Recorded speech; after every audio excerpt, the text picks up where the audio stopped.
Yokoso, yokoso, yokoso. Arigatou gozaimasu. Welcome, welcome, welcome to the Stadia Monday Night Chat with me, your host, and of course, Google shill.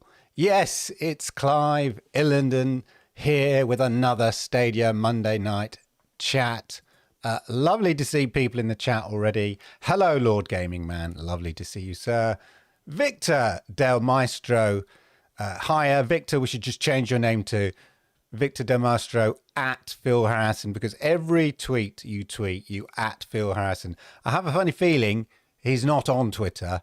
He probably set up a Twitter account many years ago and he clearly never uses it. So anyway, I admire your perseverance there, Victor. Crow Resine, how are you? Sednar, Jerry, Dave, yo. Lovely to see you. Thank you, Victor. Thank you for that complimentary comment. Read the introduction. I hope you're all good. I hope you're all well. I hope you're having a good weekend. To my US cousins, I hope you are having a wonderful July the 4th weekend, letting off fireworks, doing whatever you do, and all of that. So I hope you're enjoying that. And the rest of you, I just hope you're enjoying an ordinary Monday, a European Monday, as they say. All good is here. Of course, say hi in the chat to everyone, and let everybody know what games you've been playing. Jem, what's up? What's up, gamers? It's Jem, what's up, gamers? A diamond in the rough there. Lovely to see you there, Jem, as well. Again, let us know what you've been playing, put it in the chat and all of that. I always like to see what you've been playing. It's good to know what's sort of going down in the streets, as it were, in the Stadia streets and all of that. For me, it's been mostly Red Dead Redemption 2, which I'm sort of, spending quality time with. That's what I'm doing with Red Dead Redemption 2, spending quality time. But of course, and we're going to come to it a little bit later, ladies and gentlemen, a lot of Rainbow Six Siege. Been playing a lot of that. Especially the tutorials, but we'll come to that. Don't want to spoil it, do I? Jem has been playing a bit of Moonlight. You see, I've not looked at that.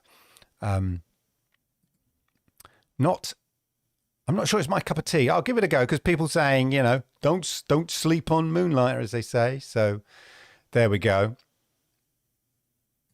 Of course it is. Yeah, of course it is, Marcus G. Yeah. Dave's been playing a bit of Trials 4 and a bit of Rainbow Six, of course. Why not? Borderlands 3, did you play it last weekend? Not the weekend just gone, the previous before? Sednar?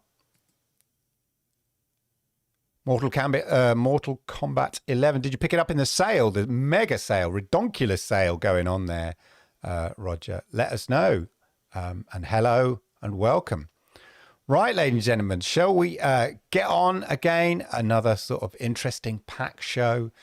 Nothing kind of major, although Rainbow Six Siege coming is quite, has had quite an impact, really, quite an impact. And I think we'll get to that, ladies and gentlemen. We'll get to that. But of course, the news, ladies and gentlemen, this big news here, of course, is I just went. I was in London, in King's Cross, and then I remembered that Google HQ in London is based in King's Cross, and they've built this massive office, and they're building another office opposite it, so it's all on part of the same campus, and it's extraordinary. I saw a YouTube video about the behind the sort of the architecture behind it, and it is as long.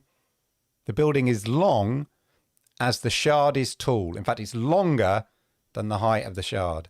If you know anything about London architecture and buildings, but the Shard is a very tall building, and the new Google building, which they're building parallel to their existing building, is going to be absolutely massive. But there we go. A tweet to Clive. Thank you very much, Victor. Thank you. But that's not the news. I just wanted to share a bit of, I had a lovely weekend in London away from gaming, but not, well, I say away from gaming. I went to a few interesting, I came across a few, I went to a place called Camden Market. If you're familiar with England and London, you'll know what that is. If you're not, it's a really cool, trendy market where there's sort of independent stores of stuff, and they have like crazy t-shirts, and there's loads of sort of funky, highly questionable gaming t-shirts, not official, but jokey t-shirts and stuff like that, and gaming stuff, and then comic book stores I've been doing and all those sort of things. But anyway, you're not here to listen to my wonderful weekend, are you, ladies and gentlemen? Of course not. You're here to hear the news, to hear the Stadia stuff, ladies and gentlemen. So without further ado, why don't we just jump in, ladies and gentlemen, just jump into the old community blog. Of course, last week, ladies and gentlemen, all the polls running. Ignore that poll. I forgot to switch it off. Ignore the poll. Let's just remove that, and then there we go. Lovely. Hello, Yoshida. Arigato gozaimasu. Konbanwa. Lovely to see you, Yoshida. Right. Community blog, of course, last week saw 4 pro games. Par for the course now. We take it all for granted. There's not 4. We're like, if there's not a major AAA in there, we're like, it's 4 games, ladies and gentlemen, of different varieties. Terraria, which I think is a good one. It's a classic. I mean, it's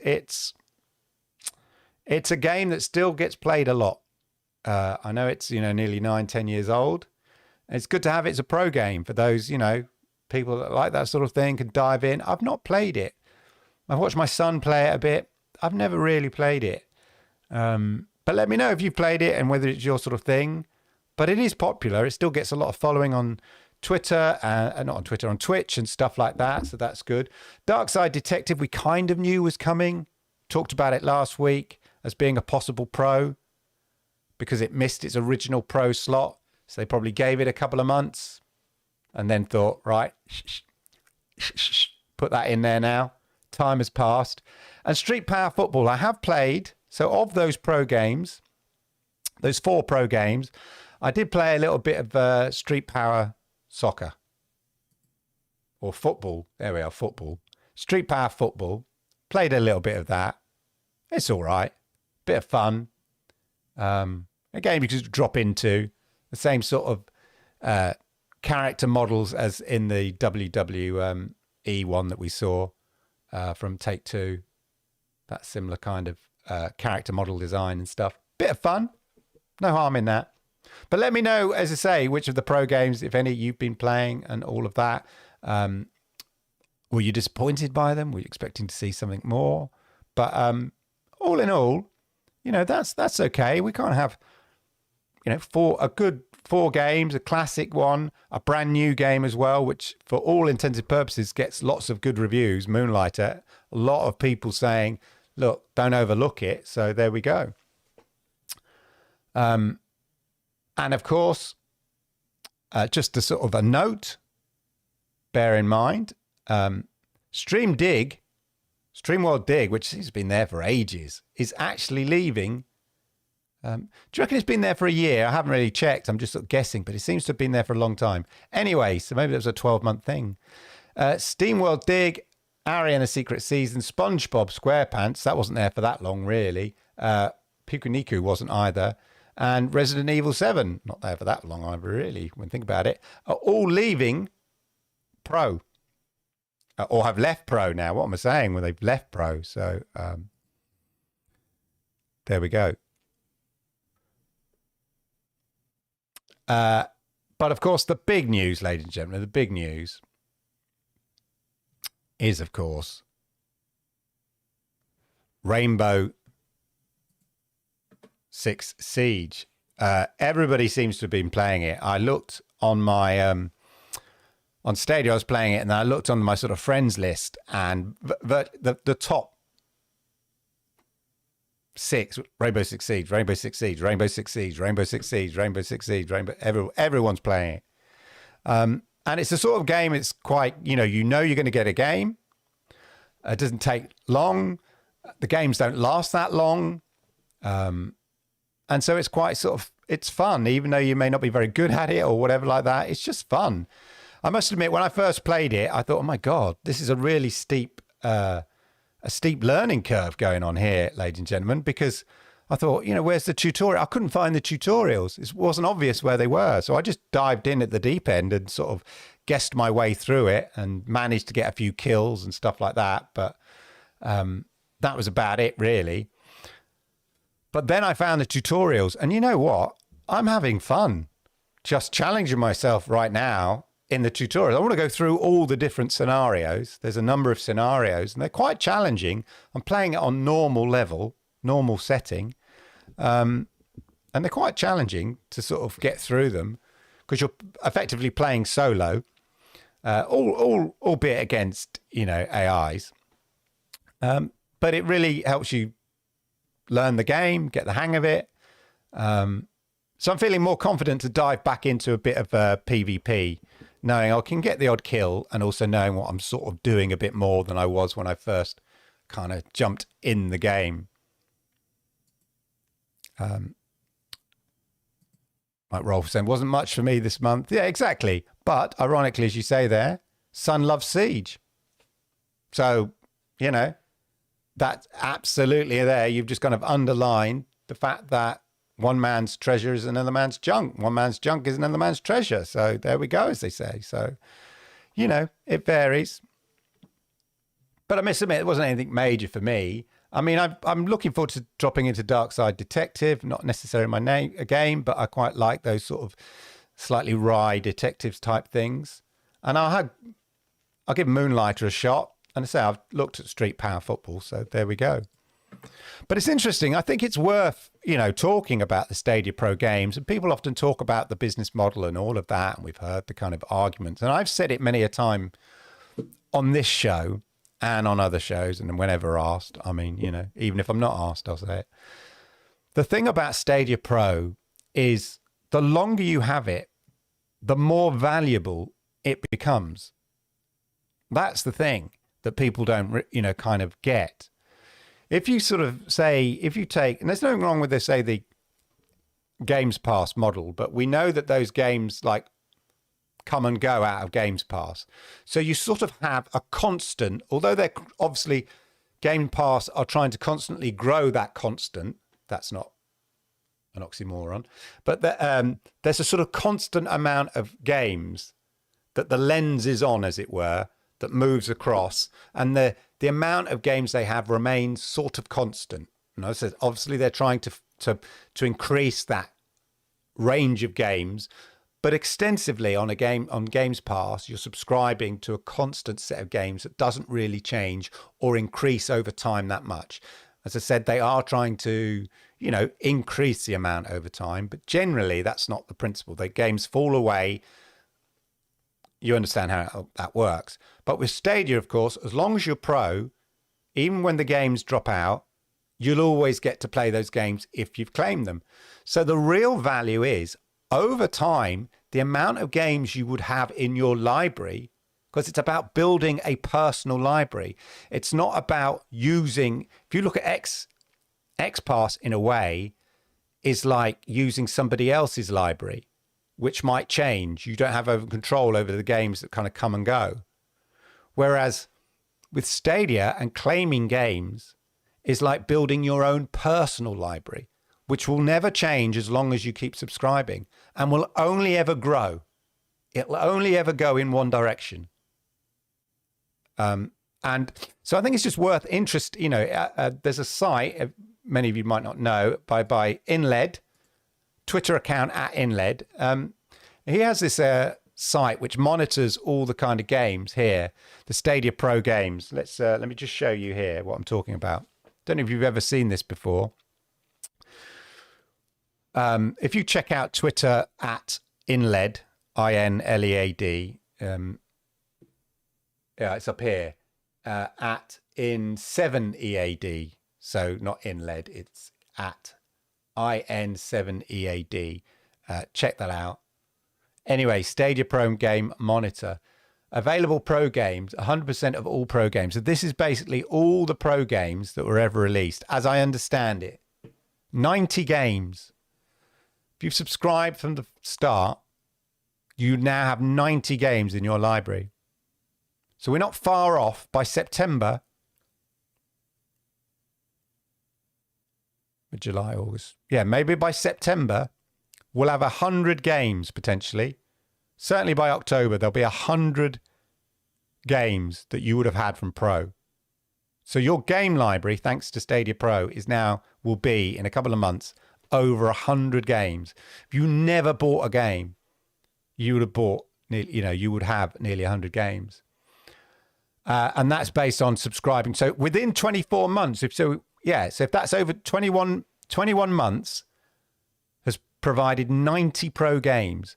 So I reckon comfortably by 24 months, you would have had over 100 games, 50 games a year. That's nearly one a week. A free game a week for subscribing, if you put it in that context. A free game every week, almost. You can do the maths however you want. With an average Metascore of 77.3, so all pretty well received and reviewed games. 45, so over half of those games have been reviewed with a Metascore of over 80 plus. So this is what I'm saying about Stadia really trying hard to curate their games, and also curate the games within reason. You know, they've got to get the balance of providing games for Pro, but also curating a library, not just throwing any old shovelware on there and stuff like that. And then here, I'm not sure how he estimates it, but 870 hours to beat the main stories within the game. So that doesn't include all the kind of continual online fun or the PvP stuff or the Crucible stuff in Destiny 2 and all those kind of games with the constant replay value. This is just the main story elements would provide you with 870 hours of entertainment. And a value they've calculated here of $2,300. Averaging out at $25, over $25 a game. So by the end of the year of Stadia, over 2 years, you would have had, so like I'm saying, a game a week, which is worth nearly $25 each. It's just crazy when you kind of think about that. Yeah. On average, the Pro games are worth $25, and you're getting virtually one a week, mathematically. I was having a look at this today, and I just thought it was worth sharing because it's pretty crazy to me. Anyway, of course, let's talk about Rainbow Six Siege. Why not? It landed, and I'd say I'm having a hell of a lot of fun just playing the tutorials. I'm playing them on normal. Just quickly back when I think about the Games Pass and Stadia, I'm not, Games Pass is a great, a subscription service like a Netflix is a great idea. Of course, we know why we like the Stadia version is because you also have the option to buy the games that you play in the cloud at the same time. So you can have AAA games instantly in the cloud, and that's that balance. And as I said before, it's good for publishers because small indies get the opportunity to be a pro game, so they get money up front, guaranteed. Plus, they can still sell the game on the side, and the same with the AAA games as well and things like that. So anyway, but of course, Rainbow Six Siege has landed, and I'm having a hell of a lot of fun. But the great thing is, what a port, ladies and gentlemen, what a port. 4K, 60 frames per second, exactly as we've now would come to expect. We're certainly seeing developers and publishers now, as they've had more time with Stadia, like I've said before, that first 12 months, some of those games, brilliant ports, but some of them obviously clearly rushed just to get them on the platform, get the back catalogue games on the platform, fill it out with some good games. You know, they may not have been optimized, but now we're beginning to see more and more games looking absolutely amazing. The Resident Evils looked amazing. Judgment looked amazing. Rainbow Six Siege looks amazing. 4K, 60 frames per second. I mean, it would have been a nightmare, really. It would been playable. I played Rainbow Six Siege at 30 frames per second on the OG Xbox before. So, you know, playable. But we know how fussy we all are. So excellent work, Ubisoft. 4K, 60 frames per second, exactly as it should be. And with crossplay. I mean, this is perfect. And so I've just been having fun playing the tutorials, but it's worth talking about that PvP. You know, it's okay. You know, it's pretty good. This idea, oh, you can't play PvP, proper PvP games on cloud gaming, the latency and the lag and all that, but it's not really the case. You know, yes, you are playing against, you know, mouse and keyboard players and been playing on PC for years and years. And I'm sure there's some people on Stadia who've played, you know, Rainbow Six Siege before and all that, but there's a lot of newbies. But you could still, I'm still getting the kills. I'm not saying, and I'm not good at PvP. I mean, I know I play a lot of PUBG. I'm not very good at it, but I like playing it. I like playing PvP, even though I'm not very good at it. It's fun, but I still get the kills. So, you know, as I always said, I haven't really a problem about playing PC games. You're still going to get them. Not everyone's brilliant. Not everyone's got eyes in the back of the head unless they're cheating.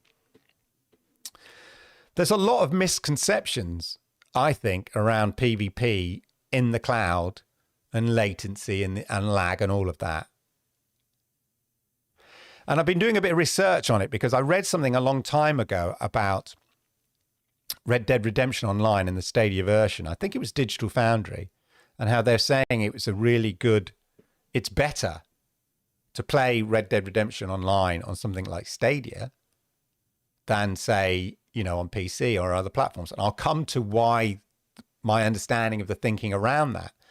So obviously, you know, cloud does provide some, you know, milliseconds of latency. Okay, of course it does. That's physics. We understand that.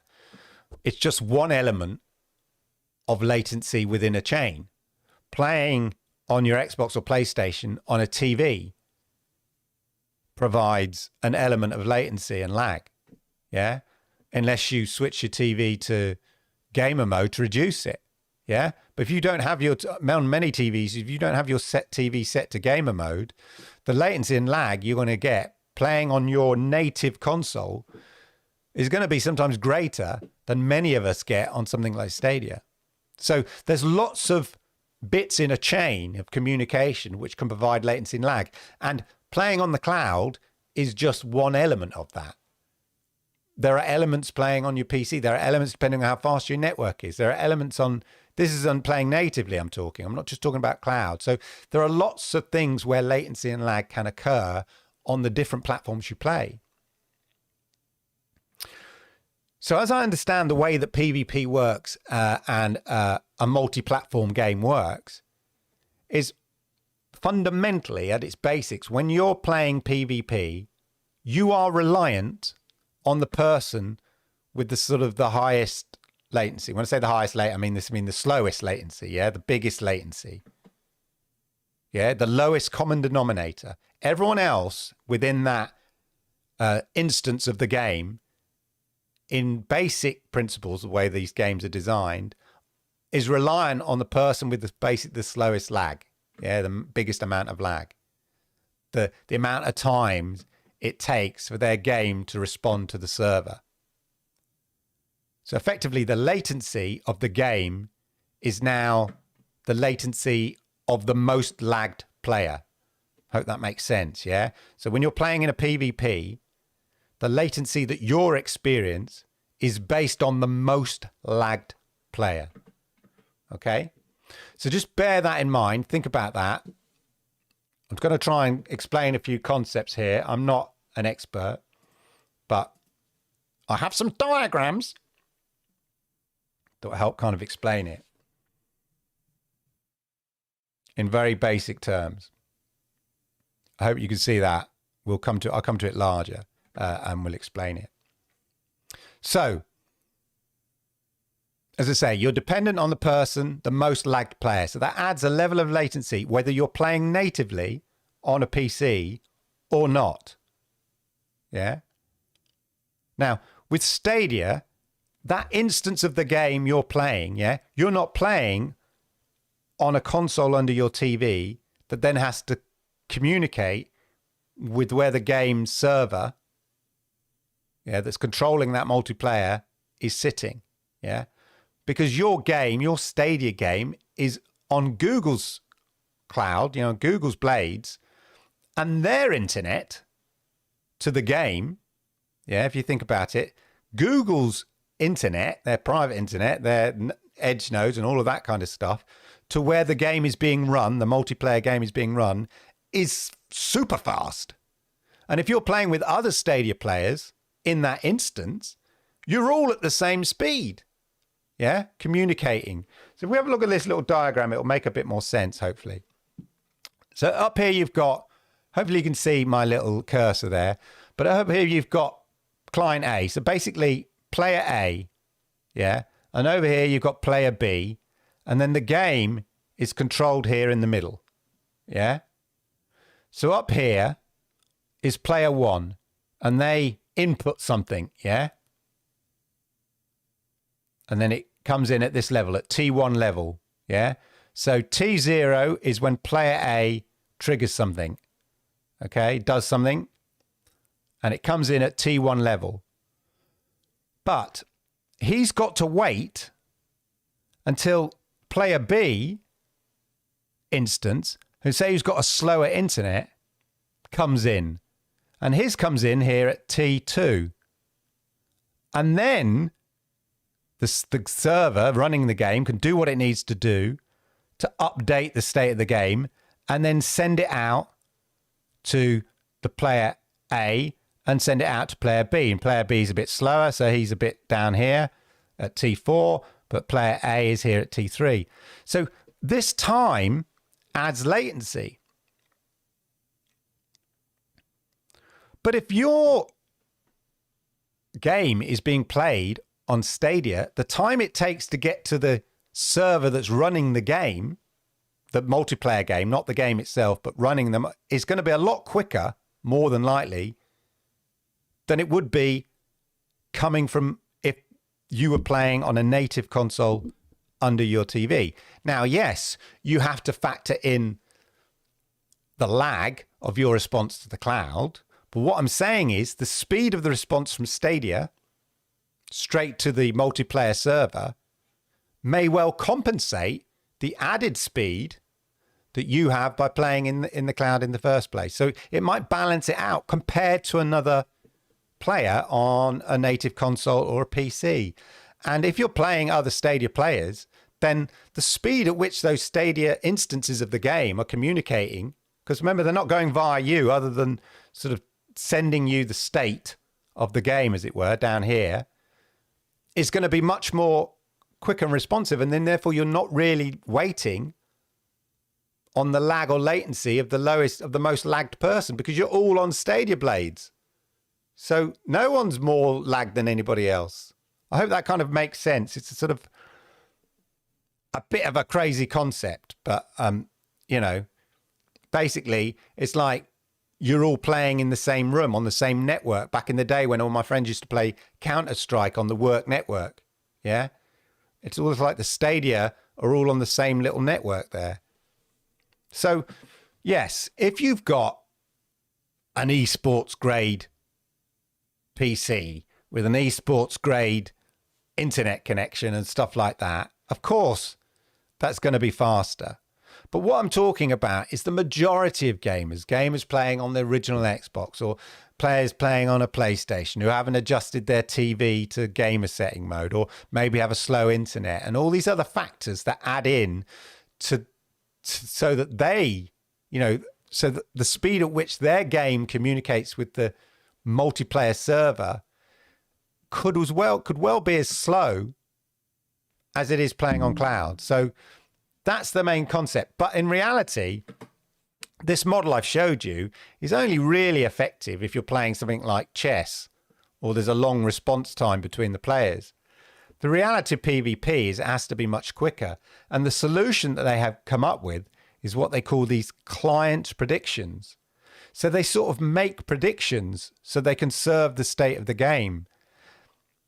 Now, this gets really complicated. I'm not going to try and explain it here because I don't really fully understand. I'm not an expert in this, and I'm just researching it now, and I'm very early stages. So, you know, I'm just being honest. But the way I understand it, all I'm trying to, you know, this predictive element of it, I think, is part of what Stadia talked about when they talked about negative latency and, you know, predicting certain things. It already exists. We knew it then, that notion of negative latency, although it's joked and laughed at, it already exists as a solution to multiplayer games anyway in the gaming industry. Stadia were just using that as a solution to help speed up the chain in terms of the latency in cloud gaming. I remember seeing a talk about cloud gaming. I forget his name now, but one of the engineer behind it, he's left now, I think, but the main engineer behind it. And he was saying is that they basically looked at every link in the chain and asked themselves, how can we speed that up? How can we take that link out? Which is one of the reasons, and one of the major links, of course, was, you know, if they'd used a Bluetooth controller to communicate with a device, which then sent the signal up into the cloud and then came back, then back to your controller, that added latency. So they eradicated that by having your controller communicate directly with the game instance in the cloud. So that's one chain that provides latency, gone out the window. Xbox could maybe learn from that personally. So there are a number of multiple links in the chain, you know, and it's very much dependent on the response of the most lagged player, as I said. So there we go.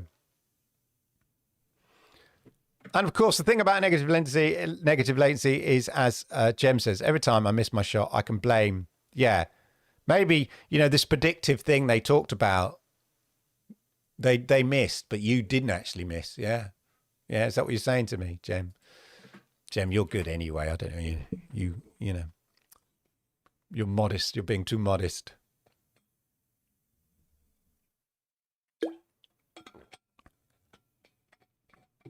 But there we go. I will find more, and I'm sure there are much more people far more qualified. Well, I'm not sure. I know there are much more people far more qualified out there, probably you in the audience, than I am to talk about this sort of stuff. I just found it interesting. I was curious. I've been meaning to look into it for a while. I may not have explained it very well, but you get the principle that basically, you know, your games machine can communicate with a multiplayer server far quicker than your games machine if your games machine was sitting under your desk or under your TV. That's all I'm saying. So just one of the chains is shrunk. There may be other elements in the chain that lengthen the latency, but that bit is dramatically shrunk, and it may compensate for other bits. Why am I saying all this? Is because Rainbow Siege 6 and the PvP on that, I think, has really shown everybody and blown everybody away, I think, that PvP on Stadia, for the majority of gamers, I'm not talking about esports level, absolute fanatic, I play nothing else but PvP Rainbow Six Siege. Not them freaks. Not those kind of PC nerds. I'm talking the average gamer just wants a bit of fun. PvP on Stadia is absolutely perfectly good. Yeah. It was on Destiny, playing on Destiny, but obviously playing with other Stadia players there. But when crossplay comes to Stadia, it's going to be absolutely fine. The Wi-Fi controller was a point, it absolutely underlines what I was saying about removing bumps in the road or links in the chain to speed up. And that's just like, that's why Luna nicked it, you know.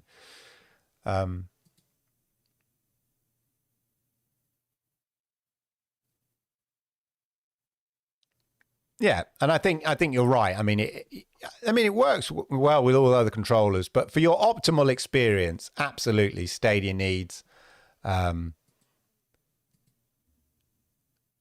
Stadia controller, don't you? For the optimal experience. There we go. Anyway, Rainbow Six Siege. It looks great. It plays great. And I think it's a great advert for, and it's cross-play. So it's a great advert for Stadia. And of course, the big boon, and I don't know whether you've experienced this when you're playing, when you've played Rainbow Six Siege, is seeing the list of, I'll do it this hand here, the list of people who get banned. Keeps coming up ever so often, banned by BattleEye, the technology that bans cheaters. Yeah. And you know that they're only PC players because only PC players can cheat because you can't cheat on Stadia, really. Well, you can't. So, people, and you see, I'm seeing so many people in Twitter going, oh, bloody PC cheaters.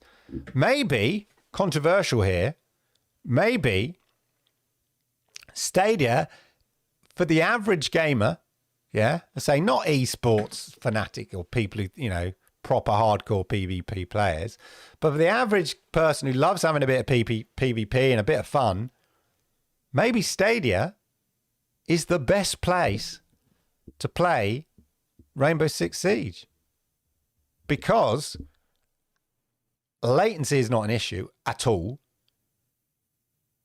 It looks amazing. It's 60 frames per second. It looks amazing, as I said, and no cheaters. Yeah.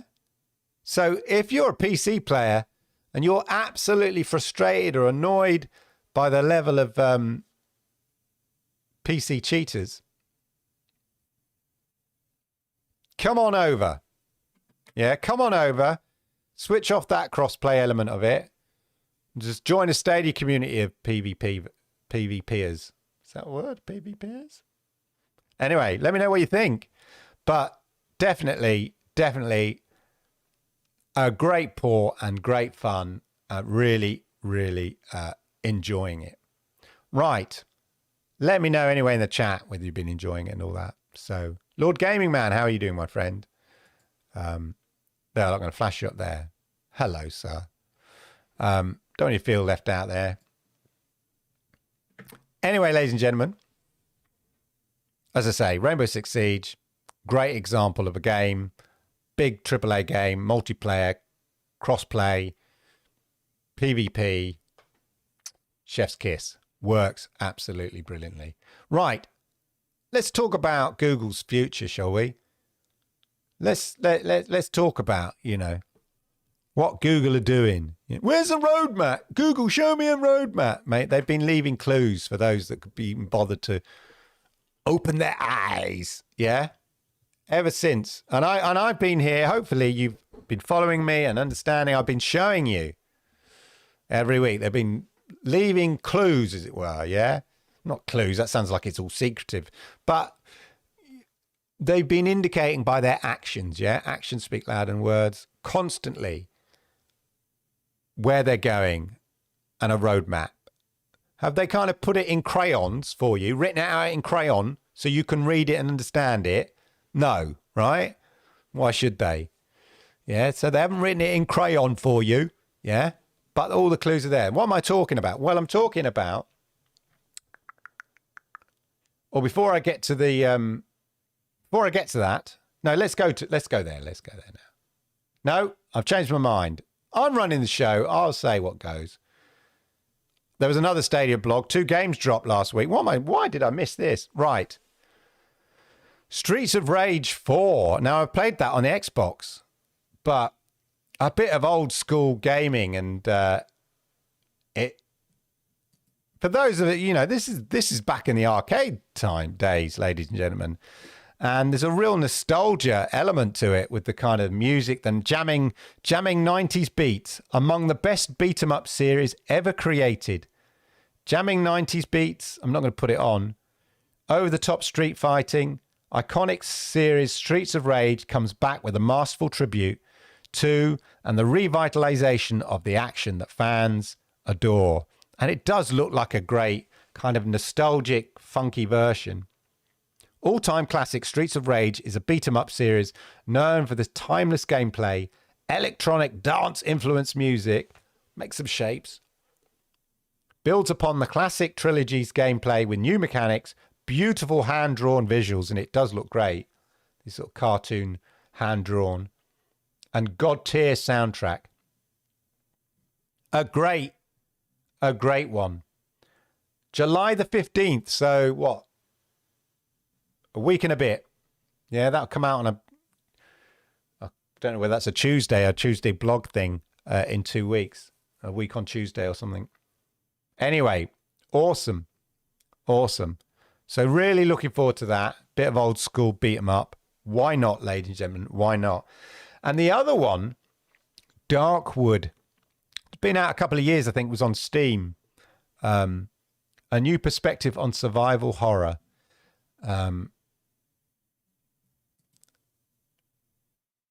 Where is my thing? Here we are. And now this looks kind of cool. It's got that kind of top-down sort of 2D look to it. I'll show you. And it's quite an interesting mechanic, and it's similar to Animal Royale as well, because I was thinking, how can you have a battle royale which is top down, because surely you can see everyone? But in the same way as I understand Animal Royale works, you have a kind of a limited view, and in this way they use it by the torchlight, so you can't really see things outside of the torchlight. So, and the music's quite spooky, and the atmosphere and the sounds off is what makes the game quite kind of spooky overall. Let's get some gameplay and you'll see. To see how so there and the rain and the noises, and you can't quite see, although you're top down, you can't quite see all the detail. And I was just watching the trailer. I highly recommend you watch the trailer and stuff, because it is quite spooky, which is weird, as I say, for a top-down game. But it looks really interesting. So, you know, that's something to look forward to. As I say, it looks a good game. Let me know whether either of those, Streets of Rage or Darkside, appeals to you, whether it's your kind of thing. How does it sort of say about it here? Survival horror, top-down perspective, terrifying to play. It does look spooky. No hand-holding or quest markers. Oh, my God. In at the deep end, ladies and gentlemen. In at the deep end. Randomly generated sinister woods. I love a bit of randomly generated landscape and all that kind of stuff. By night, find shelter, create barricades, set up traps, hide or defend yourself from the horrors that lurk in the dark, dark, dark, dark, dark, dark. Yeah, Darkwood, ladies and gentlemen. Looking good. Looking good.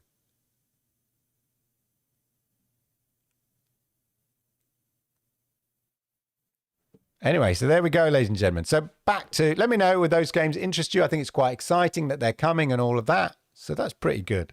But back to what I was talking about. The future, future, future, future, future. So what am I talking about? Stadia future, leaving clues. I've talked about it. I talk about it every week on the show. I come up. Remember we came up with that engineering job at Stadia a couple of shows ago. Well, Kyle Bradshaw from 9 to 5 Google came across another job. I'm going to take a look at it. If you're qualified here, let's have a look at this. Product manager. And it's quite revealing, ladies and gentlemen. It's quite revealing. There's some sort of nice, interesting elements in this. So let's have a look at it. It's going to be based at the Mount View, California office. So that engineering job, the one before, engineering manager for Stadia, was based at the Munich office. So this is based in, you know, the main Stadia HQ, really. About the job. The world is always changing, so we need product managers who are continuously adapting and excited to work on products that affect millions of people every day. Okay, so good. Right, got that. One of the many reasons Google consistently brings innovative, world-changing products to market is because of the collaborative work we do in product management. Okay, got that. Right. Stadia is Google's platform for playing games on all devices you already own. There's that theme again, play on the devices you already own, right? And we're working to expand, this is the important bit, expand the availability and convenience of gaming content. This is about getting it on more devices, yeah? In addition to building our own video gaming platform, Stadia, we see an important opportunity to make our infrastructure and tools available to partners who want to build their own interactive streaming game platforms. Okay? Very interesting. Now, what do they mean by partners? And people previously, when they said talking about partners, just assume they mean other gaming companies. But that may not necessarily be the case. They could also be talking about television companies making TVs, for instance, like LG, who are bringing out a web OS, because their smart television operating system is a web OS, LG specific web OS operating system, and they have created a Stadia specific app for LGs. So it's not using Google TV, it's using LG's operating system, but it's going to be baked into the TVs. Our goal is to build a long-term, ladies and gentlemen, sustainable business that helps grow industry across gaming and other interactive streaming applications. Very exciting. So, here, this is the crux of the matter, ladies and gentlemen. This is the crux.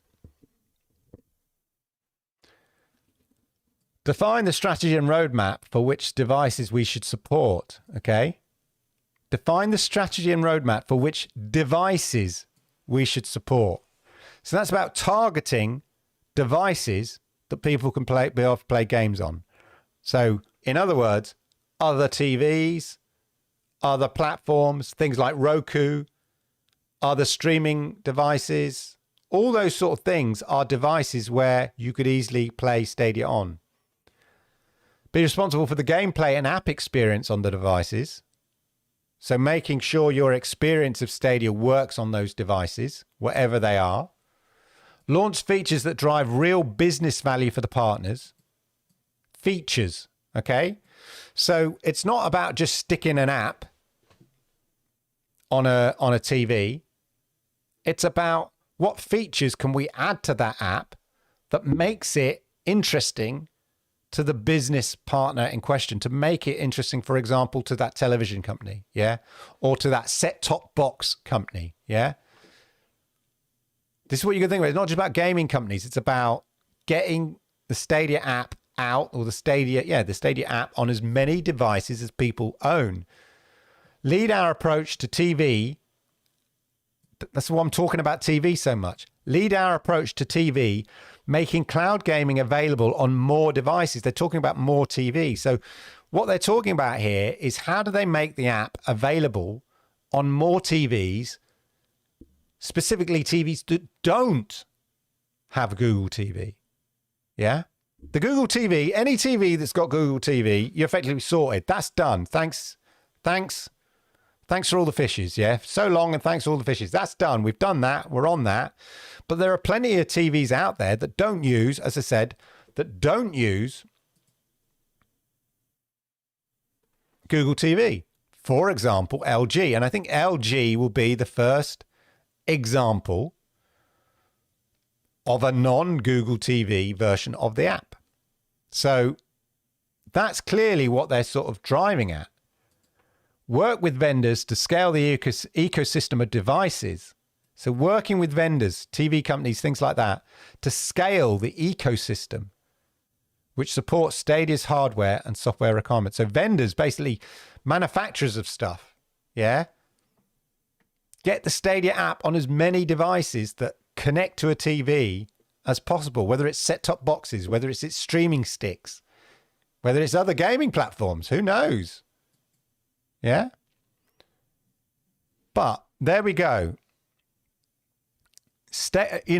As I said before, and I've talked at length on this show before about how we always knew they were trying to get, on the devices you own, but it wasn't until, and we knew it was coming to Google TV and all of that, Android TV, but it's not until I actually saw it there that the light really, even though I knew what the strategy kind of was and where they were going, the light really came on in my head when I saw it there.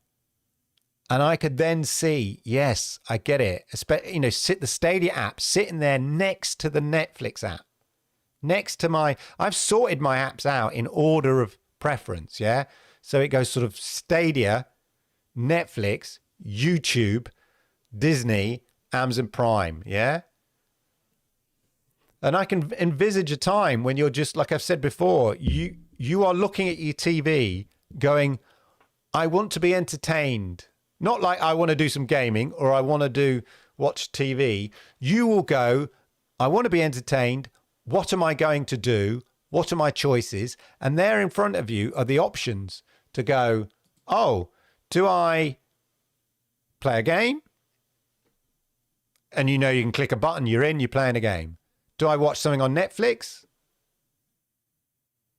Do I watch something on Disney Plus? Maybe do I play something on GeForce Now because that'll work? If xCloud ever comes with a kind of functioning app for TVs, do I do that? And you decide what form of entertainment you want. It just becomes another form of entertainment that you choose by staring at your smart TV.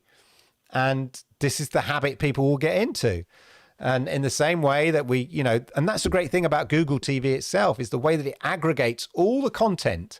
Now, up until the launch of Stadia, really, all the content it aggregated was just TV and film. But now it aggregates all your entertainment content, TV, film, and gaming. And that's the point. And it's always said that Reed Hastings, the head of Netflix, always said they weren't necessarily competing, and I've said it loads of time on the show, I don't mind saying it again, they aren't competing necessarily with Disney Plus or Amazon Prime. They're competing with Fortnite, yeah? He recognized that you are competing for entertainment time. Yeah, whether you're making TV stuff, film stuff, game stuff, doing TikToks, having videos on YouTube, you're all competing in that same space. So people want that if you can have gaming instantly available to you, just as it is available, Netflix is available to you, right next to the Netflix app, right next to the YouTube app, right next to the Disney Plus app. Yeah. And you can have that on as many devices, just like Netflix is, just like Amazon Prime is, just like Disney Plus. Yeah. On Samsung TVs, on LG TVs, on Sony TVs. Yeah. On all the major manufacturers, on streaming sticks, yeah, on the Roku streaming stick, all the common devices that don't necessarily use Android TV. That's what that job role is about. This is about working with partners, yeah. And then when you go to your gaming partners and your publisher partners, you'll say, people don't need to spend 500 quid to play your game or £1,000 gaming PC. They can play your AAA game to really high quality on that LG TV they've just bought. 80 million smart TVs. I'm not saying Stadia instantly going to be available on 80, was it 30 billion? Whatever my thumbnail was last week, which I was quoting Chrome Unboxed. The point is, millions and millions of TVs. You think about it. Anyway, exciting times. I just thought it was worth dwelling on that kind of job application there, because there's a lot of interesting things in there. And it's just interesting that to me, they're focusing specifically on TV type devices, not necessarily just TVs. I think TVs and streaming sticks, set-top boxes, stuff like that. I think that's what they're really kind of aiming at in my mind. Let me know what you think, but there we go. Yeah, exactly. You concentrate on the biggies, yeah? LG and Samsung. Stadia, Google already have a really good relationship with Samsung. Now, I know Samsung are doing some deals with, did some promotional and marketing deals with Xbox and stuff, and that's really great. But Google and Samsung are actually working together on operating systems for mobile phones and stuff like that. And you could quite easily, and for, their Wear OS to go on Samsung phones rather than Samsung using their own sort of Tizen operating system and things like that. So they're really integrating. Samsung and Google have sort of seen that actually they work together, they can be more powerful, they can help each other. So maybe I could see that integration extend into smart TV operating systems. Whether, Samsung take on board Android TV or just take on, as I've said here, they work on and create a Stadia app. Thanks to the work of this new product manager who's going, that Stadia are looking for. So absolutely, you concentrate on LG, Samsung, Sony. I mean, I know Sony's runs Android TV as well, but then you want to make sure their TVs are optimized for it. So again, that's the function of the product manager as far as I can see. So anyway, good times. Right. So there we go, ladies and gentlemen. Now, a quick little shout out, because this weekend, ladies and gentlemen, sees the inaugural launch of the Summer Community Championship, ladies and gentlemen. The Summer Community Championship. Let's make it big here. Okay, if you're not already following, I'm going to put this in. Make sure you're following.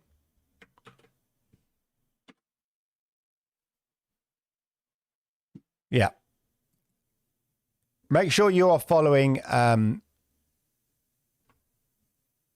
the Summer Community Championship Twitter. I've put it in the chat there for you, because it's competition time now. Now things are getting serious.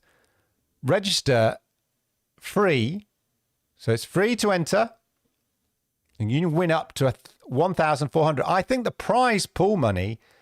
I should have checked, and I apologize, fellow colleagues who are running the Summer Community Championship. But I think the prize pool is now over $2,000.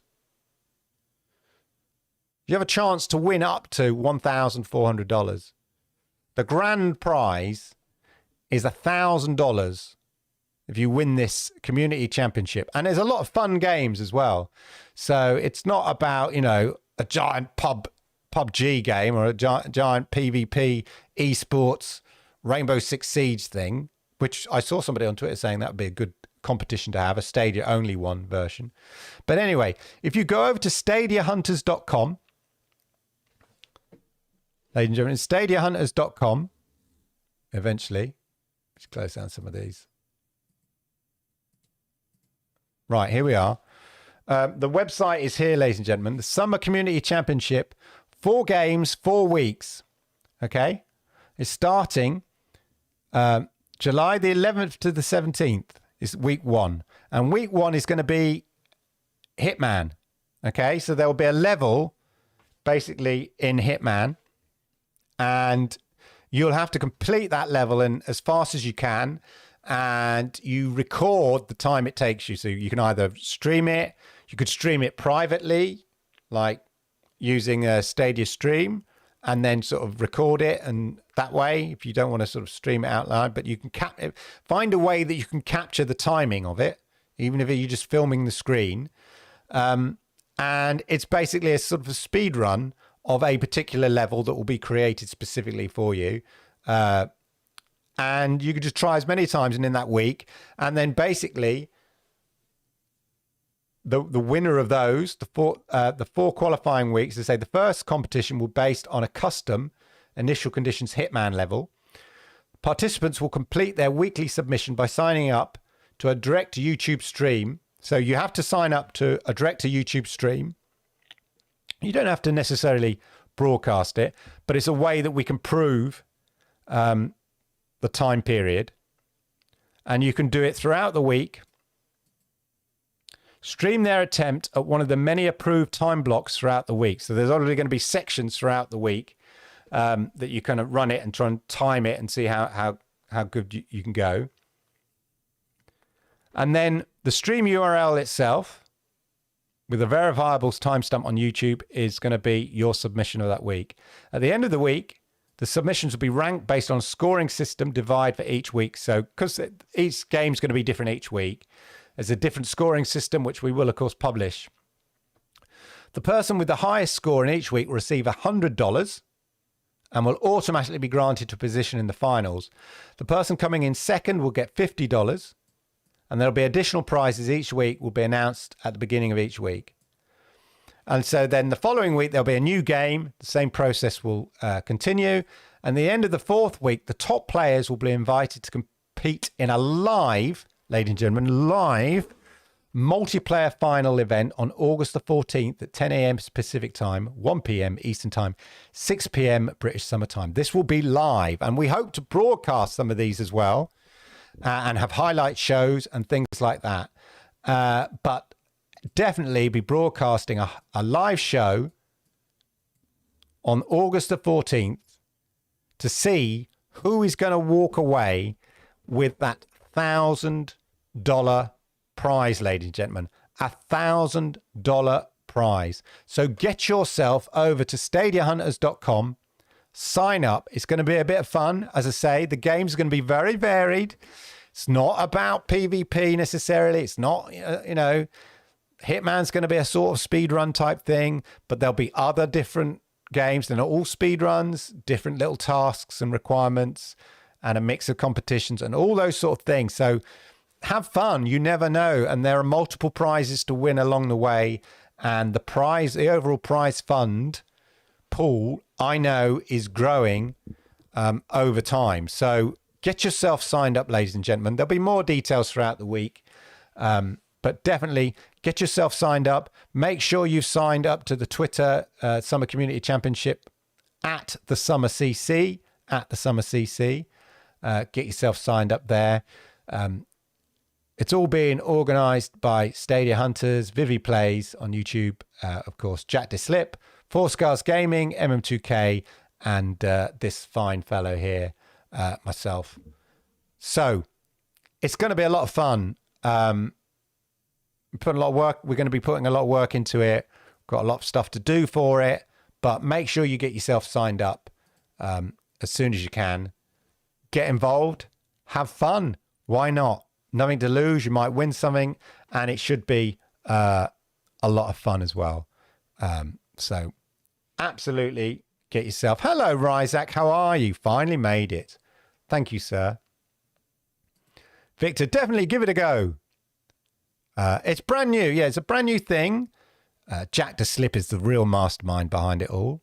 But he just wanted to create something fun for the community. We've had Super Saturdays and things like that. But this is a month-long competition, but a fun competition with multiple prizes on the way and a decent prize as well. We're not, giveaways are great, and hey, who doesn't love winning a controller? I won one, and stuff like that. But $1,000, come on. Hello, sir. Hello. Absolutely. Good question, Jem. Watch this space. That's all I'm going to say. Yeah. To be confirmed. Yeah. To be confirmed. We'll confirm more details throughout the week and stuff.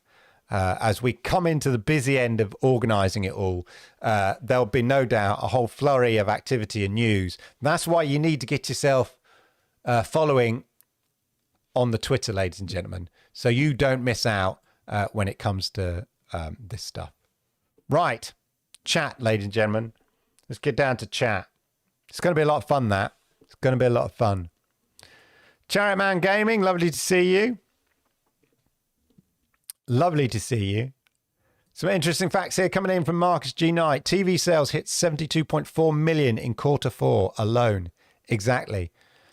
I don't know of a TV now that isn't a smart TV, if you think about it.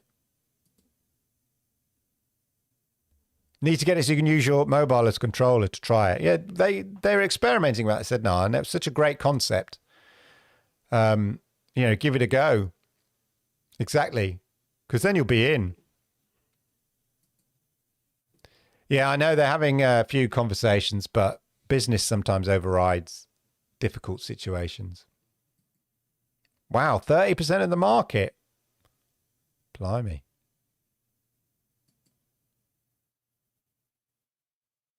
Yeah, definitely. But I think, in fairness, I think Samsung want to, you know, they want to have all the good apps.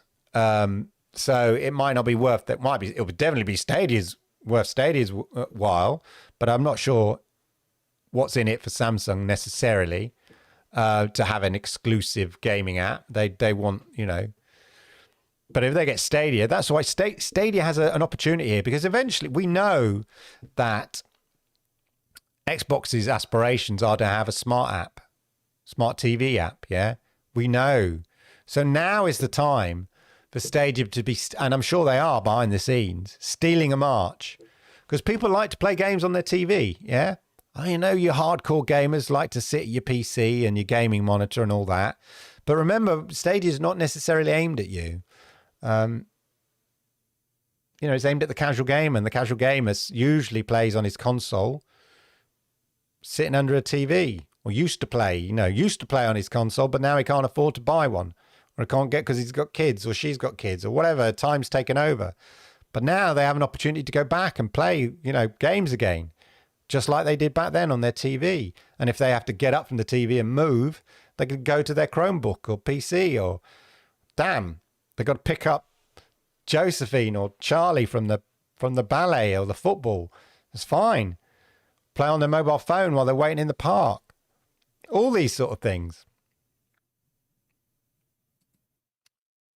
Hello, Michael Richardson. How are you, sir?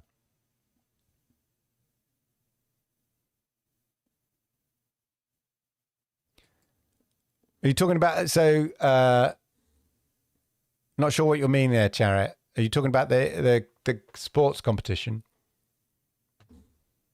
It's about being able to stream the game on your YouTube channel, so we can time it. That's the thing. If that's what you were referring to, apologies if it's not. Apologies if it's not.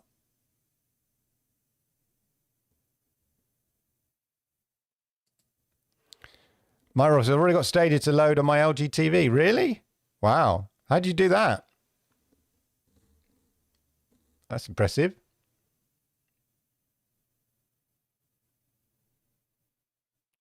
Yes. Make sure you watch. Shout out for the Rock's Reveal show. They've got the developer on the show of Death Carnival, ladies and gentlemen. He's on the show, and there's a big reveal. I don't know what it is. I'm not hiding in it. I don't have any inside information. But there is a big reveal on Rock Reveal show at 10 to 5 UK time. So like 10 minutes before the Stadia blog is normally published, wherever that time is in your time zone, on the Rock Reveal YouTube channel. The developer, or the main guy from the developer of Death Carnival is on the show, I believe, and there will be a big reveal tomorrow. And Rock's hyping it up big time. That doesn't only mean it could be a damp squib. We never know. No, I trust Rock. It's going to be exciting and interesting. So make sure you watch his show tomorrow. And we know that John Scars Gaming, of course, has interviewed the developer of Death Carnival before, so he knows him. So maybe that's how he got him on the show. But anyway, watch it tomorrow for a big reveal. Could we be seeing Death Carnival sooner than you think? Interesting. Mike Rolfe saying there, Extraction will be amazing. Yes, I think it will be a lot of fun.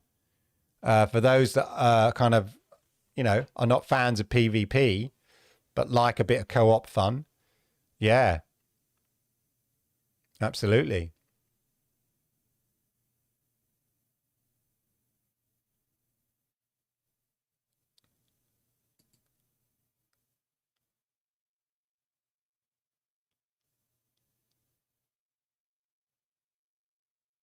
All right, yeah. Many just PC haters saying Stadia's, why just don't die? I don't want to die. I'm a ghost. You can't hurt me. I'm already dead.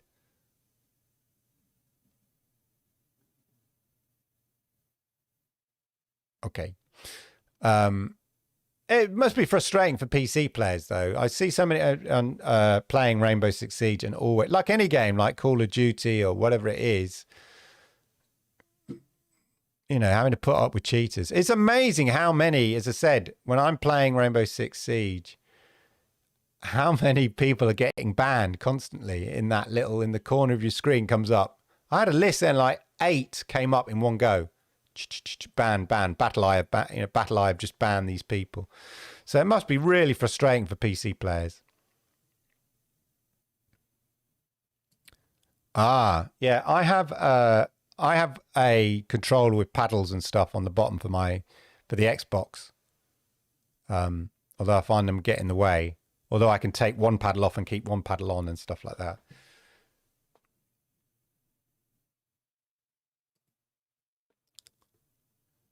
A lot of butt hurt this weekend in the PC world. Yes.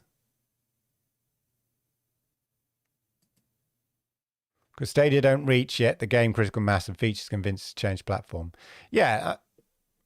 But I think occasionally if people discover it, there was this guy, what was it? I think it was Baldur's Gate. Or no, was it Baldur's Gate or something like that? PC player. And when they launched it, I think it was this game, he couldn't be bothered to wait to download it. And somebody said you could play it because he wanted to play it. He was waiting for the launch. Somebody said you could play it straight away on Stadia. And he wasn't, he wasn't into Stadia or anything like that. But he just fired up, went online and bought it and played it straight away. And he got a march on all the other PC players who were waiting to play it and stream it live on YouTube. Big fans of Baldur's Gate. I think it was Baldur's Gate, anything, something like that. And yeah. And that was a non-Stadia player, but he played it via Stadia because he couldn't be bothered to wait to download it to stream. There's lots of wizardry and magic that goes on, isn't there, Victor, really, in terms of how they achieve what they achieve. That's the key thing.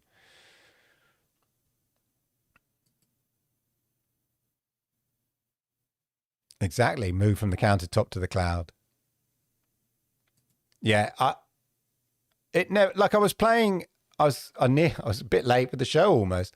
I was playing Rainbow Six Siege on my TV, and when I finished, I was just thinking, it is hard to believe. It's so responsive. It's hard to, and I said it before, we just take it for granted now. But when you stop and think about it, it's pretty amazing. There is some magic wizardry going on that you can play a game in the cloud so seamlessly, so smoothly, so visually brilliant, especially if you come off the back. Bear in mind, when I say, if you've come off the back, people go, oh, yeah, but have you seen it? There's a bit of fuzziness around the picture. It's not quite as good as the 4K version on the Xbox Series X or whatever like that. But as I've said before, forget all that. Most people, most gamers, most casual gamers have been playing on a PlayStation 4 or have been playing on an Xbox One, on Xbox One S. Not a PS5, not an Xbox Series X, because you can't get them, yeah? The majority of gamers are on those OG, last gen consoles. So when you compare the visual fidelity of Stadia to something like that, if you've come off the back of playing on the Xbox One for years and years, I've come off the back of playing on a PlayStation 4 for years and years, it's an upgrade. That's when I've said it before, when I first played Destiny 2 As soon as it came on November the 9th, back in November 2019, Stadia was launched, got the box, set it up, straight to Destiny 2. Because it was in 60 frames per second, 1080p, 60 frames per second, Destiny 2, it felt better than the experience I just had on the Xbox that was sitting next to me.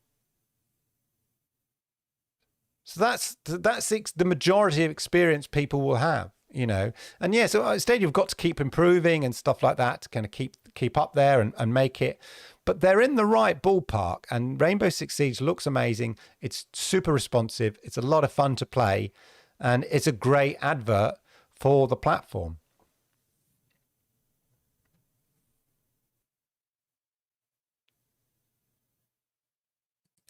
And exactly, Liam. As long as you're having fun, that's all that matters. Yeah, I think a fidelity bump would be nice, and I'm sure that will come through something smart like what AMD are doing with their AMD fidelity and things like that. That would be the easier way. Use AI to enhance, because we have seen what AI can already do in terms of enhancing the picture quality or enhancing the appearance of frames per second, all those kind of stuff. And that kind of technology is only going to improve and improve gaming across all the pieces, whether it's your on PC and not meaning basically rinsing more people out of the power of your graphics cards and stuff like that. And so that people don't have to upgrade all the time and stuff like that. And we know the blades, they can run the game across more blades, use more artificial intelligence and machine learning to kind of speed that process up, to hold more complex games, to provide more processing power. There's a constant learning. So there's probably constant improvements they can make. And eventually they'll start replacing some of the blades. But I say, before they do that, they can use machine learning and AI to speed things up and improve the fidelity and the quality. But we're already, what I'm basically saying is, for your average casual gamer, we're already at that point that is perfectly, not just acceptable, but pretty good. Yeah. It's interesting that people compare it to next gen, or I'll consider it current gen, but next gen, PS5 or Xbox Series X, the most powerful gaming console in the world. People are comparing Stadia with it and saying, is it quite there? It's not quite there. Is it right? It's there. But that's a pretty good benchmark to be using for cloud technology. That's the thing that people take for granted. Many smart gamers on smartphones, exactly. Jerome saying a lot of Division 2. Division 2 was one of the first, along with not Destiny. Doom Eternal was one of the first sort of real wow kind of, with a bit of work. It just shows what a bit of work can do in terms of port. A good port is, amazing. It's free. Exactly. Some casual gamers haven't been using consoles since Xbox 360. Of course, we know there's a lot of people who've come back into gaming after having a sort of a generation out. I remember before I had my first child, I had in my room, my office, in my flat, my 2-bedroom flat, I had Xbox 360, PlayStation 2, and a GameCube. And then when I had my first kid, my office had to become the nursery, and they were all put away. Yeah. And I never really played them again until a little bit later. And then we had like the Wii, and because the kids could play it when they're a little bit older, And then, back into gaming. So there's plenty of people in that scenario where you have to sort of, to quote Shakespeare, put away those childish things. They're not childish. Adults play them. But do you know what I mean? And then you find time, you can come back to it. And the sheer convenience of Stadia, you see so many examples of it on Reddit and stuff like that. People going, oh, wow, I've been away from gaming, I'm busy, family life or whatever it is, but this now allows me to play Stadia on my phone in the car while I'm waiting for stuff, or I can get a quick game in. I'm not waiting for updates and downloads and all of those. So we know there's a massive market out there. The next billion gamers, as quoted by Phil Spencer of Xbox and everybody else. Yeah. So there we go. Smiley face, Jim. Casewell says, Rainbow Six is an awesome port on Stadia. I showed 2 big PC gamers that hadn't tried Stadia before, and they both went, I thought Stadia was really laggy. I know. Well, this is the thing. I've seen some good reviews of it recently from people who've not played it before and revisited it. And like we know, we've said it so many times before, that when you try it, if you know, if conditions are right for you, not the experience is going to differ for you know, different people at different times. But generally, I think of all the cloud gaming platforms, Stadia is probably the most consistent. Yeah. People say to me, well, you know, my xCloud experience is not, you know, is a bit laggy. Looks all right, but it's a bit laggy. Other people have said, well, I have the same experience on Stadia, but my xCloud experience is amazing. Yeah. And I've read that a few times and I don't doubt it, but I think it has moments. Interestingly enough, I saw a YouTube video of somebody reviewing xCloud, and they went at length about how laggy it was, how it had stutters, but occasionally it worked all right. And I was thinking, oh my God, oh my God, oh my God. And their final conclusion was, it's amazing. The technology is amazing. I'm dumbfounded by how this all works. And I just thought, you just spent 20 minutes talking about how laggy it was or how stuttery it was. But occasionally it plays okay. And when it does, it's amazing. And you were dumbfounded by all that and how this is the future. And I was thinking, and it's so frustrating when you see videos like that, because you feel like, man, like if only you've got cotton. Mate, you've got cotton there. Wait until you try silk. Because you know what they say? When you've tried silk, there's no going back. Stadia is silk. xCloud is cotton. That's the way. Yeah. And so frustrating when you see people struggling through xCloud, but then go, because they've no idea of Stadia or anything like that, and then go, it's pretty good, isn't it? You know, it's like I was one of the first people to ever review on YouTube video Project xCloud, because I don't think you were meant to do it. I don't think you were meant to do it. What is that all about, Mongan? And it was, my experience of it was like, wow, this is amazing. But you know, it's different. It's obviously not as good as playing on my Xbox. Now, bear in mind, I'm talking about my Xbox at the time, because that's what I was comparing it to. Yeah. But it felt like, oh yeah, cloud gaming is a sort of an interesting concept, yeah. But yeah, playing Halo on it was a bit laggy. Now this is back in the you know, this was what, 6 months before Stadia was launched. So when Stadia launched 6 months later, and my experience was like console-like, it was at that moment. It was at that moment, people, he realized he'd fucked up. No, it was at that moment that I realized, actually, no, this is special. Yeah, there wasn't that, well, it's only cloud gaming and whatever. No. And, you know, it's good to see that people are getting a good experience on xCloud, and, you know, will say to me, oh, yeah, I've had better experiences, better than Stadia. And, you know, I don't doubt it. But what I'm seeing, and anecdotally, I have no evidence, but I'm seeing that I think if you're talking about consistency in terms of performance, I get the impression that Stadia on average is probably more consistent. I don't have the factual data to back it up, so I'm not going to say that's definite, but I just get a sense anecdotally from what I'm told. And what I see is that whilst people have claimed that xCloud works really well and as good as Stadia, and some people have said even better, who am I to doubt them? Sometimes is usually the caveat that follows. But there we go.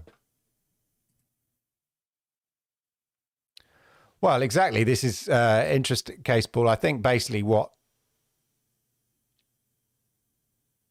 I think this is a strong strategy, and we see. I think Luna will be going this way, and I think basically what Stadia are trying to do is create a platform upon which they can run and host people's channels for them. Why wouldn't you? Like Ubisoft Plus, like EA. So you don't have to subscribe to Stadia. You subscribe to EA, but you play it through Stadia effectively. That's how I sort of see it going. Performance and value, $10 exactly. I'm still tempted. Should I buy? Because there was that whole, should I buy Rainbow Six Siege? I'm relying on my Ubisoft Plus. But is there going to be a point where I go, oh, I'm going to stop subscribing? And should I pick up the deluxe version of Rainbow Six Siege at only $10, just in case I stop subscribing to Ubisoft Plus, but want to keep playing Rainbow Six Siege? It's such a good deal. In fact, the deal comes to an end, I think, later tonight. So anyway, and it doesn't matter if you've got Ubisoft Plus. So the original Uber mega deal they had before, you couldn't get if you're on Ubisoft Plus without a kind of complex workaround. But the new mega Uber deal they have for Rainbow Six Siege for pros, you can get even if you've already using it via Ubisoft Plus. So 10 quid, it's worth it, isn't it? Anyway, ladies and gentlemen, leggy or laggy?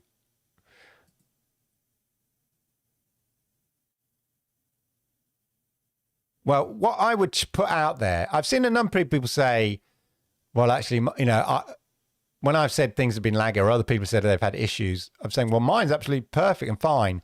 What I'd like to see from a data point of view,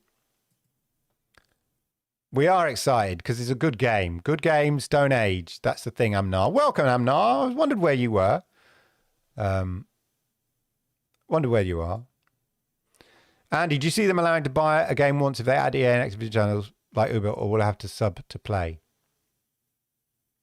I think the beauty of the Stadia model is that you can have channels or you can buy the games. Now, there is that complexity about being able to buy a game if you've already subbed. And I think, you know, they may take back on the data and go, actually, it seems to me that people like to buy games that's already in their Ubisoft Plus, for instance, the whole issue around the Rainbow Six Siege one, which isn't an issue now if you get the deluxe version in the sale. But I think the great opportunity for people like EA or Activision, whoever it is, having a channel on Stadia is we can go, look, we'll host your subscription. Yeah. We're a platform which people can have EA Play like they get it bundled in with xCloud at the moment, which is a great deal. And people can buy the games. Gives them choices, doesn't it? Gives them choices.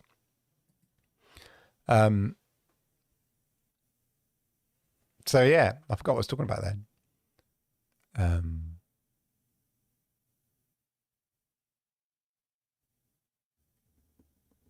Yeah, of course, hit the likes. Don't forget hit the likes, everybody. Mama! Your mama knows. Having a beach day, Atlantic City. That's all right. Apologies accepted. I hope you're having a wonderful holiday weekend. That's the great thing. Yeah. AAA gaming on a virtual device with any control on Stadia free, yet people still hate it. Crazy world. We say people.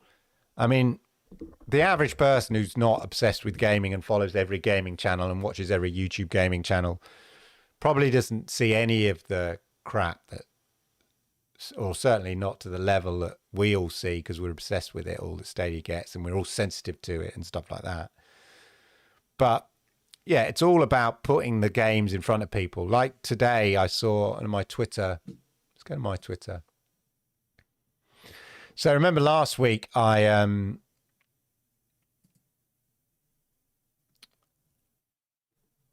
Everybody's tweeting that. Everybody's tweeting that. Here we are. News. Yeah. So last week I talked about on the Google TV, and I'm sure I think I mistakenly saw somebody claiming, oh, that's not the ad for Destiny 2 on your Google TV's gone now. That was short-lived. My bad. What they were talking about is featuring the Stadia app has gone away. I thought they were talking about this because I saw this today. This was at 8 o'clock today. So they're still using, that's still on there. I don't know if you've seen it. It's not, it rotates. Sometimes it changes out. Sometimes it's gone. I didn't see it for a week. Then I turned on today, maybe because I hadn't been playing for a few days. I don't know. And the advert for Destiny 2 is in there. It's so good. Yeah. Now he is a beach. Yeah. He's washed up on a beach, maybe. Any big hopes or expectations for the Google Developer Conference thing? Let's just go quickly to... yes and no. I don't expect any bold game announcements or major consumer revelations to come out of that. But I think there'll be some interesting, because you've got to remember it's aimed specifically at developers. They're going to be talking about what they can offer developers, how they can make it easy for developers and publishers to publish their games on Stadia, and why they should do it, and how it's going to be available in TVs and what they're working towards. So you'll get a hint of that, but you've got to bear in mind the audience is specifically developers and publishers, not consumers. But from that, I think we'll find some interesting things. So there's not going to be, any obvious big consumer revelation, but there will be interesting signposts to the ongoing strategy that they take. I love all gaming, just not buying in on consoles anymore. Well, yeah, I think there's a whole, people still like playing consoles. There's nothing in that, nothing wrong with that. Yeah, it's going to be interesting to see how they really utilize that strap across the top. And also at the top here, where you've got For You, movies, shows, apps, library, it'll also be interesting when they factor in games. At the moment, you've only really got the Stadia app. Well, actually, you've got the Stadia app. You've got the GeForce Now app that's available on Google TV. Plus, you've got all the there's a load of Android games that you can play. So if they all grouped them together under, you see there, under a section called Games. Let me just make that bigger so you can see what I'm talking about. There, For You, movies, shows, apps, library. They had For You, movies, shows, games. That would be, that'd be quite good. And whether they do promotions, if they have free play weekends for big AAAs. You bear in mind that that's kind of major sort of, let's call it like retail space up there. Yeah, it's like a retail space. It's like an like a board. So it's only going to feature like the big, massive announcements. So that's why, it constantly seems to have like the Disney Marvel stuff on it, or a big Prime, a big Netflix series. At the moment, YouTube are doing a big Pride thing. So that's being featured a big thing on, a culture playlist on women and stuff like that. So they're doing a big feature on that. But yeah, so you're only going to really feature the big games on there, I think. But I think the opportunity is a window of opportunity, literally a virtual window of opportunity. So yeah, FIFA, imagine FIFA up there. That will be interesting. Madden or FIFA. Yeah. Most of the stuff, though, that they feature are stuff that you can watch instantly because you're already subscribing, I think, to the platforms that they're featuring. So if I wanted to watch Monsters, Inc. on Disney Plus, I just press it and it would take me straight there. If I play Destiny 2, I just press that button at the side and it takes me straight into Destiny 2 because I'm already subscribed. Although if you're new, it takes you to the setup thing, so maybe. But yeah, imagine FIFA on there or Madden. Play Madden now. Play FIFA now. That'd be pretty mind-blowing. Anyway, ladies and gentlemen, Clive, you've been on for too long. Idiot. Right. So it's time to go. It's time to say farewell. Thank you, everybody, for being here. I hope you had a good time. Don't forget, if you haven't already done, hit the likes. We've had, what, nearly 40 views and only 36 likes. Boo, shucks, you. And if you're new here, thank you for spending some time, your quality time with me. I hope you appreciate it. Do me a favor. Hit that subscribe button. Why not? Toggle that notification bell so you know when I go live with content like this. Everybody have a good rest of the week. My US cousins, enjoy the rest of your holiday weekend, what's left of it. And I'll see you around, same place, same time, next week. See yous!